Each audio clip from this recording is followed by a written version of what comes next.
Saudaraku yang dirahmati Allah Subhanahu wa taala,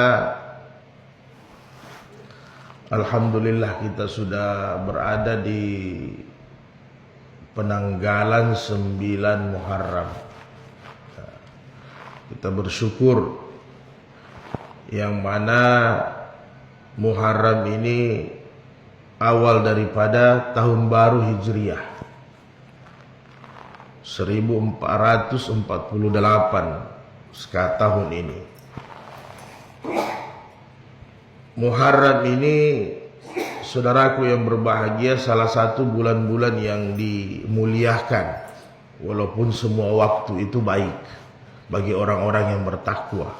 Semua bulan itu baik bagi orang-orang yang bertakwa.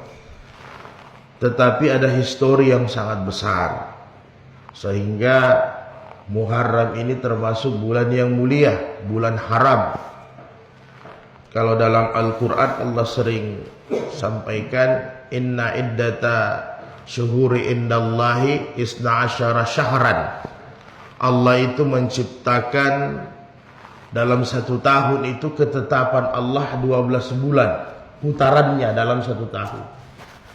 Maka dari 12 bulan itu fi arbatun hurum, ada 4 bulan yang sangat tinggi nilainya. Artinya bulan itu bulan bonus bagi umat Rasulullah sallallahu alaihi wasallam sesudah Ramadan. Artinya apa? Kata ulama tafsir bahwa inilah kemurahan Allah kepada umat Rasulullah. Tidak hanya di Ramadan bisa kita pacu itu amal saleh, ternyata di luar bulan Ramadan kita bisa tingkatkan dan Allah memberikan bonus-bonus yang sangat tinggi. Ini bonus untuk orang yang bertakwa, karena orang yang tidak taat, ada bulan mulia atau tidak sama saja baginya. Orang yang tidak taat, Ramadan tidak Ramadan sama saja, karena dia tetap tidak taat, tetap buat dosa, tetap buat maksiat. Tapi bulan-bulan haram ini untuk orang-orang yang taat, sekaligus memancing orang-orang yang tidak taat bisa hijrah, bisa kembali kepada Rasulullah, kepada Allah Subhanahu wa taala. Karena ini juga hakikatnya tahun baru. Hakikatnya tahun baru Hijriyah itu dalam hadis-hadis sahih, al-muhajiru man hajara nahallahu anhu, kata Rasulullah, bahwa tahun baru itu juga hijrah ini bisa momentum bagi orang-orang yang banyak dosa, yang belum sadar, kesempatan untuk bisa hijrah. Hijrah yang bagaimana? Manahallahu anhu, perkara-perkara yang Allah larang, perkara-perkara yang Allah perintahkan untuk ditinggalkan. Ini kesempatan, momentum juga bagi mereka. Bagi kita yang sudah istiqamah, ini bonus yang luar biasa. Sehingga di bulan Muharram ini kita bisa tingkatkan lagi ibadah-ibadah kita kepada Allah Subhanahu wa taala. Apalagi dalam beberapa hadis-hadis hasan, bulan Muharram ini bisa dikatakan hampir semua para nabi ini ada keutamaan yang mereka dapatkan. Ya. Walaupun ada beberapa derajat hadisnya dhaif, tapi ada beberapa kemenangan yang besar yang mereka dapatkan. Inilah yang ingin kita dapatkan. Seperti dalam hadis sahih, kemenangan daripada Nabi Musa alaihissalatu wassalam, ya, dari Fir'aun laknatul alaih, yang sangat memusuhi agama ketika itu. Maka puncaknya itu dalam semua tafsir-tafsir Quran, maka diberikanlah kemenangan Nabi Musa di 10 Muharram ini. Itu hadisnya sahih. Sehingga Fir'aun dimatikan. Maka dengan rasa syukurlah sehingga Nabi Musa alaihissalatu wassalam merayakan kemenangan itu. Namanya syukur.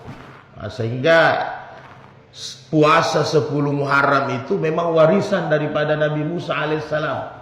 Itu warisan daripada Nabi Musa, karena terselamat yang selama ini diganggu, diintimidasi, baik fisik, mental, semua pengikut-pengikut Nabi Musa oleh Fir'aun laknatullah alaih dengan pasukan-pasukannya. maka diberikanlah kemenangan. Nah, inilah Muharram, saudaraku yang berbahagia. Maka bagi kita orang-orang yang beriman tidak putus-putus mendapatkan keutamaan, termasuk di bulan Muharram ini. Hanya yang perlu kita waspadai sekarang ini kan media sosial. Ya, sekarang ini media sosial. Jadi kadang banyak juga yang dikirimkan oleh orang-orang yang memang namanya sekarang ini orang-orang yang tidak suka sama Islam. Itu pasti banyak, baik musuh internal maupun eksternal. Nah, jadi kita juga harus hati-hati karena amalan-amalan di bulan Muharram ini sudah distandarkan sama Nabi. Tidak ada juga yang sangat berlebihan. Maka saudaraku yang berbahagia, ada beberapa juga memang hadis-hadis yang sifatnya dalam ilmu hadis itu maudhu. Kalau maudhu itu tidak bisa ditoleran. Karena yang namanya maudhu itu palsu. Maudhu itu palsu. Palsu itu ciri-cirinya ya begitu. Hadisnya matruk. Banyak kelemahannya. Bukan hanya lemah, cacat maksudnya. Matruk. Kemudian di dalamnya itu perawi-perawinya kazab banyak ya. Banyak yang memang pendusta. Nah, itu jangan sampai kita salah kirim. Saya lihat di media sosial banyak itu. Hati-hati, salah satunya. Katanya kata Rasulullah bersabda, man sama yauma Asyura, barang siapa yang berpuasa di tanggal 10 Muharram, ya. Katanya kataballahu lahu sittina sannatan, maka Allah memberikan dia pahala 60 tahun beribadah. Wah, ini berlebihan kan. Nah, jadi tidak mungkin sampai. Jadi kata Imam Suyuti, ciri-ciri hadis-hadis mungkar itu kadang pahalanya berlebihan. Jadi ciri-cirinya hadis mungkar, hadis palsu itu pahalanya kadang berlebihan. Apalagi di bulan Ramadan. Banyak sekali hadis-hadis palsu. Bukan hadis lemah. Hadis lemah masih bisa ditoleran. Kalau ada penguatnya dari hadis sahih, itu masih bisa. Tapi kalau hadis-hadis lemah ini banyak. Ada lagi salah satu hadis di media sosial. Bahwa man sama yauma Asyura sawaban ibadah malakan asyara alfan malakan. Nah, ini juga ini berlebihan. Barang siapa yang puasa 10 Muharram dia mendapatkan pahala ibadahnya malaikat 10.000. Weh, luar biasa itu. Nah, jadi nanti yang ditakuti kata Imam Suyuti, sehingga orang-orang mengamalkan hadis palsu ini akhirnya dia tidak mau ibadah sesudahnya. Oh, saya sudah dapat 10.000, dapat 60 tahun. Padahal ini mungkar, palsu. Nah, jadi bagusnya nanti tiap-tiap kita sebenarnya. Ada sekarang kan terjemahan sudah ada juga. Kumpulan hadis-hadis palsu, bukan hadis lemah, hadis palsu. Itu bagus dimiliki. Bahkan ada salah satu hadis palsu Muharram juga, bahwa yang pertama kali berpuasa Asyura itu burung-burung katanya. Burung Asyur, ya, yang pertama kali berpuasa di bulan Asyura. Ini mungkar, palsu. Nah, yang paling banyak mengeluarkan hadis-hadis ini memang dari golongan-golongan saudara-saudara kita yang di Syiah. Yang paling banyak mengeluarkan ini hadis-hadis palsu Muharram. Karena Muharram ini bagi mereka hari yang sangat besar. Sebenarnya hari kesedihan ya, semua kita juga sedih, bukan hanya Syiah sebenarnya, tapi penempatannya harus tepat. Makanya di hadis-hadis Syiah, di kitab-kitab Syiah ada salah satu yang paling monumental itu, barang siapa yang menangis ya berlebihan, menangis sejadi-jadinya pada tanggal 10 Muharram nanti diberikan syafaat. Karena sesuai dengan hadis-hadis itu, ada yang menangis berteriak, ada menangis harus mengeluarkan darah, ada menangis sambil memukul-mukul mukanya, wadarabal hududa, menampar-nampar mukanya, ya kan, sampai mengeluarkan darah. Nah, ini mungkar, ini hadis-hadis mungkar semua. Jadi, tapi memang mereka yakini itu. Karena memang di 10 Muharram ini kan dalam sejarah Islam termasuk sejarah gelap, ya. Karena cucu Nabi Husain bin Ali radhiyallahu anhu itu dipenggal di Karbala. Itu proses fitnah. adu domba, itu huru-hara umat Islam sejak meninggal Utsman bin Affan, maka fitnah ini berjalan terus. Dan itu sudah dijanjikan Nabi dalam hadis-hadis sahihnya bahwa pintu fitnah ini akan terbuka setelah Umar bin Khattab meninggal. Jadi sudah ada warning dari Nabi, sehingga banyak sahabat-sahabat itu yang memang garis lurus, tidak mau huru-hara, tidak mau masuk dalam dunia politik, maka mereka itu banyak yang lari ke bukit-bukit. Karena Nabi juga sudah sampaikan, zaman huru-hara orang yang selamat itu salah satunya mengembala domba, mengembala kambing, lari ke bukit-bukit menyelamatkan diri. Termasuk beberapa sahabat yang paling banyak ahli sufa, Hudzaifah, Salman Al-Farisi, Abu Darda, ini mereka selamat, tidak mau hiruk pikuk dengan politik ini, tidak mau, bukan tidak berpihak, tetapi memang mereka sudah tahu rahasia dari Nabi, mereka sudah tahu. Apalagi Hudzaifah, bahkan Hudzaifah radhiyallahu anhu sebelum Nabi meninggal, Nabi beritahu khusus sama beliau, kurang lebih 80 sampai 90 orang-orang munafik yang hidup di kalangan sahabat. Itu sudah diberitahu sama Nabi. Maka Umar bin Khattab tahu ini barang, sehingga kadang Umar bin Khattab penasaran. Maka kalau ada orang yang mungkin meninggal dunia di kalangan sahabat, maka Umar bertanya kepada sahabat, tolong lihat ada Hudzaifah tidak datang di tempat itu. Kalau Hudzaifah tidak datang, Umar Amir Mukminin tidak datang. Karena Hudzaifah juga tidak mau ungkapkan siapa orang-orang yang munafik yang ditunjuk sama Nabi. Karena Nabi itu ketika hidup sudah tunjuk sudah ada orang yang masuk neraka seperti Abu Jahal dan teman-temannya, sudah ada orang munafik ditunjuk, sudah ada juga orang yang masuk surga ditunjuk sama Nabi, ya, termasuk 10 orang sahabat. Jadi sudah ada yang ditunjuk sama Nabi, ini ahli surga, ini ahli munafik, ini ahli neraka. Memang agak repot kalau kita hidup di zaman Nabi itu. Susah, ada bagusnya tapi ada juga tidak bagusnya. Jangan sampai kita diletakkan di kalangan orang-orang munafikun di hadapan Nabi. Jadi pada tanggal 10 Muharram itulah Husain. Tapi ingat, semua sahabat bahkan Umar bin Khattab sudah pernah dengar hadis sahihnya Nabi. Ketika Nabi bermain-main dengan dua cucunya Hasan dan Husain. Hasan Husain ini jarak umurnya kan hanya sekitar setahun. Jadi hampir seperti kembar.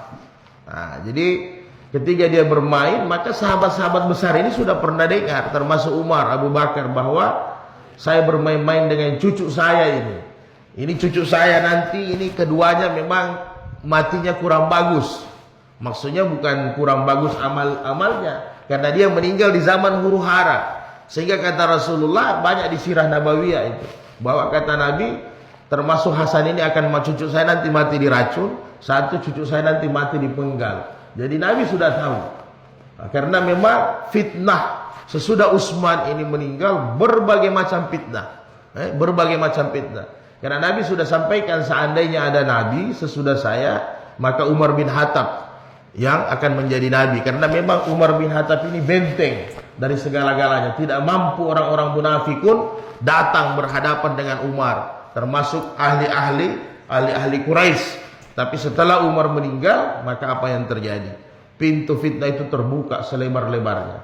Tapi alhamdulillah, sahabat-sahabat yang taat sama Nabi banyak diselamatkan. Jadi saudaraku sekalian, itulah yang terjadi hari ini. Kadang sudah terbelah umat Islam, utamanya terbelah besar itu Syiahnya. Jadi kalau dikatakan Islam, ya Islam, tapi banyak penyelewengan, termasuk hadis-hadis palsu itu. Bahkan ada juga yang populer, bahwa mari kita salah yaum Asyura, siapa yang mandi khusus di bulan Asyura, kan begitu, nanti Allah bebaskan penyakit selama 1 tahun. Akhirnya nanti pas orang sudah mandi Asyura, terakhir sakit terus 1 tahun, malah tambah stroke. Karena memang tidak ada hubungannya, namanya kita mau sehat ya jaga kesehatan, tidak ada hubungannya dengan mandi itu. Akhirnya banyak sudah menyimpang. Ya, menyimpangnya apa? Ya maaf, ini tugas kita, kewajiban kita untuk menyampaikan, tentunya dengan hikmah, dengan bijaksana disampaikan. Akhirnya mandi jama'i, ya. Jadi mandi jama'i, mandi rame-rame, rombongan. Apakah dipakai di pantai, di sungai? Akhirnya di situ zakar wal unsa, laki-laki dengan perempuan mandi bebas, terbuka, sudah terbuka aurat. Itu sudah dosa. Jadi itu sudah dosa. Karena mandi khusus itu yang ada dalam syariat Islam itu yang dibolehkan hanya mandi mu'alaf boleh, kemudian mandi Jumat dengan ida ini, Idul Fitri, Idul Adha, mandi Jumat, mandinya mu'alaf boleh, mengajarkan dia untuk mandi janabah sebagaimana sahabat dengan Nabi. Kemudian ada juga yang ikhtilaf, tapi masih ikhtilaf, masih boleh mandi sesudah memandikan jenazah. Karena sesudah memandikan jenazah itu kadang kita berhadapan dengan tinja, dengan kotorannya jenazah, sehingga memang dibolehkan dalam mazhab Syafi'i, dibolehkan untuk mandi. Hanya itu saja. Selain mandi besar, selain janabah, selain haid, selain nifas. Jadi tidak ada mandi-mandi khusus lagi di bulan Muharram atau mau masuk Ramadan dan sebagainya. Jadi kalau mau ibadah tidak usah dikhususkan. Ya namanya kita mandi harus bersih diri. Kapan saja kita harus bersih diri, bersih dari najis. Kemudian ada juga biasa sering kita dengar apa? Siapa yang manik tahala apa? Bercelak mata bil ismit, dengan ismit. Ismit itu celak mata yang batu hitam. Itu nanti matanya tidak buta selama-lamanya. Nanti tiba-tiba ini kan urusan mata ini urusan umur, ya. Urusan kesehatan ini dia berkaitan dengan umur. Yang jelas ketika umur kita sudah manula, usia lanjut, ya pasti memang itu sudah Nabi sampaikan kan. Ya namanya umur ini ada kesehatan tubuh ini ada hubungannya dengan usia kita. Makin melemah, tulang-tulang keropos, tinggal kita menjaga kesehatan. Ya namanya menjaga kesehatan ya masing-masing lah. Istilahnya apa pakai secara alami, secara terapi dan sebagainya, silahkan, no problem. Tapi yang jelas yang harus kita sadari bahwa setiap usia bertambah tubuh itu akan berkurang, karena kata Nabi itu peringatan dari Allah. Ketika kita bercermin, Allah mahasan tahal kifasin hal huluki, ya Allah sebagaimana kau baguskan saya punya wajah, baguskan saya punya fisik. Dijelaskan sama ulama hadis dalam syarahan. Ya tentunya nanti kalau kita berkaca, bercermin, tiba-tiba ada yang sudah keriput sedikit, putih rambut, gigi sudah hilang sedikit, berarti itu peringatan, berarti siap-siap perjalanan menuju ke alam selanjutnya akan kita lanjutkan, kan begitu. Sehingga kadang juga utamanya di kalangan perempuan, ya, kita ingatkan juga istri-istri kita, kadang sudah bercermin lihat keriput, sudah macam-macam dipakai, sudah cukur alis, ya, sudah buat potong sana sini modelnya, bahkan sudah banyak operasi kiri kanan. Padahal ini sebenarnya perkara-perkara yang dilarang di dalam agama. Apalagi hidung ditambah jadi tinggi, dagu dikasih lancip, ini perkara-perkara yang haram. Kita harus berjumpa dengan Allah seperti memang model kita sekarang, tinggal takwa kita. Jadi saudaraku sekalian yang berbahagia, jangan juga kita ikut-ikut kirim di media sosial hadis-hadis palsu begini, berarti kita menyebarkan keburukan. Ini kita menyebarkan keburukan, ya. Makanya ini jari-jari ini berbahaya, berbahaya. Memang Nabi sudah janjikan bahwa di akhir zaman nanti yang berkuasa ini, jari-jari ini berkuasa betul. Satu kali kita pijit, satu dunia dalam waktu tidak sampai 5 menit itu terekspos, satu dunia sudah terekspos. Makanya hati-hati. Jadi kalau ada hadis-hadis di media sosial yang sifatnya mungkin spektakuler, luar biasa nilai pahalanya, ditanya-tanya.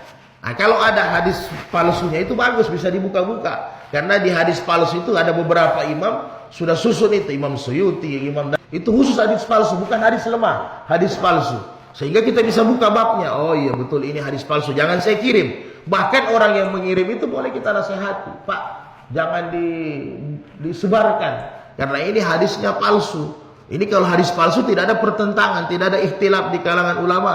Tapi kalau masih hadis lemah, masih ada kalangan. Apalagi kalau ada yang menguatkan hadis saya, tapi hadis palsu tidak boleh sama sekali, karena itu maudhu, mungkar. Jadi ketika kita sebarkan di HP, di media sosial, berarti kita menyebarkan kemungkaran, ya, kita menyebarkan kemungkaran. Jadi jangan sembarang kita main kirim-kirim, karena sekarang kan banyak yang tidak bertanggung jawab. Asal ada muncul suara, sampaikan hadis yang berlebihan, padahal itu hadis mungkar, maudhu, itu tidak bisa kita sebarkan. Ikut kita menyebarkan keburukan.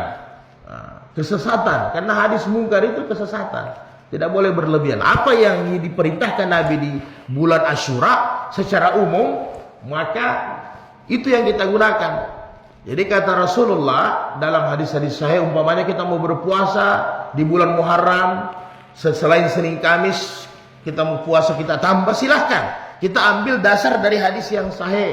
Kata Rasulullah, dan Rasulullah sallallahu alaihi wasallam adalah nabi itu di tanggal 10 Asyura dia berpuasa, wa amara siyamihi, dan dia memerintahkan bagaimana orang berpuasa pada tanggal 10 Muharram. Nah, itu. Kemudian di hadis sahih yang lain juga bahwa Rasulullah bersabda, qala Rasulullah, ini dari Abu Hurairah juga di Sahih Muslim, Bukhari muttafaqun alaih, afdalus siyam ba'da siyamur Ramadan, itu adalah puasa Muharram pada tanggal 10. Puasa Muharram.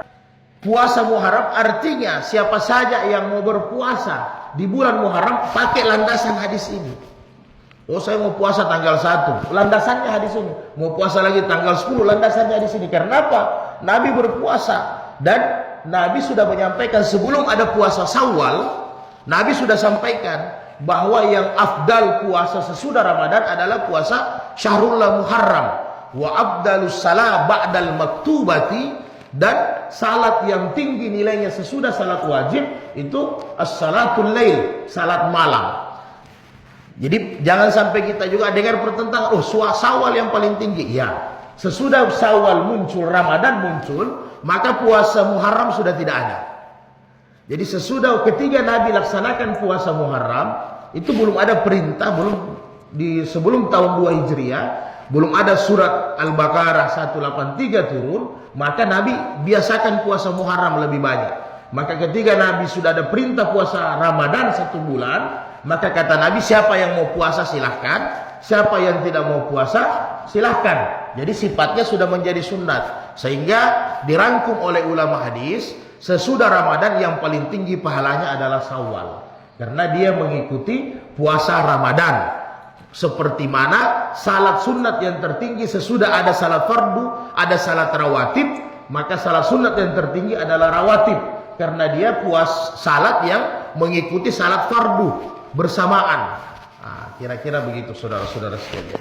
Jadi mudah-mudahan Allah Subhanahu wa taala berikan kita kekuatan, ya. Kekuatan untuk senantiasa haus untuk beramal saleh, tentunya dengan cara-cara yang benar, ya. Itu tugas kita, tanggung jawab kita semua. Nah, kita miris kan, sudah apa? Untung zalzalanya, gempanya ini bukan gempa kiamat. Bahkan di BMKG itu sebenarnya sudah 1000 kali, ya. Hanya mungkin ada yang kita rasa berarti mungkin 1 koma skala ini tidak terasa. Tapi ternyata catatan BMKG, gempa yang kita sudah rasakan ini sudah 1000 kali, Pak. Jadi sudah luar biasa, hanya separuh kita tidak rasa. Nah, ini sudah selesai lagi satu. Apakah ada hubungannya? Ya, semua ada. Karena tujuannya agama turun memang sebenarnya kata kasarnya untuk habiskan ini adat, budaya, ya kan? Oh, kita mau disinkronkan sampai kapanpun tidak bisa, kecuali kata-kata saja.